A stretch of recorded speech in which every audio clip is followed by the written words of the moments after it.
या कथेमधून तुम्हाला तुमच्या मनातील अनेक प्रश्नांची उत्तरे मिळतील. विष्णूच्या ध्वजावर गरुड का आहे? विष्णूचा ध्वज गरुड ध्वज म्हणून का ओळखला जातो? विष्णूचे वाहन गरुड का आहे? गरुडाला अमरत्व कसे प्राप्त झाले? गरुडाला पक्ष्यांचा राजा म्हणून ख्याती कशी मिळाली? नाग आणि गरुड म्हणजे सर्प आणि गरुड हे एकमेकांचे वैरी का आहेत? नाग, साप हे गरुडाचे भक्ष्य का आहेत?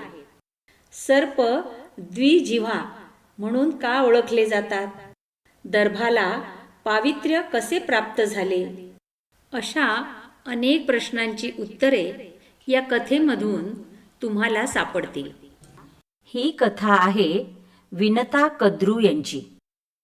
माझ्या नवप्रेरणा एंटरटेनमेंट या यूट्यूब चॅनलवर महाभारतातील स्त्रीविश्व या प्लेलिस्टमध्ये तुम्हाला ही संपूर्ण कथा ऐकायला पाहायला मिळेल. ही कथा अत्यंत मनोरंजक आहे. आपल्याला ती निश्चित आवडेल याची मला खात्री आहे. तेव्हा पाहायला विसरू नका संपूर्ण व्हिडिओ विनता कद्रू.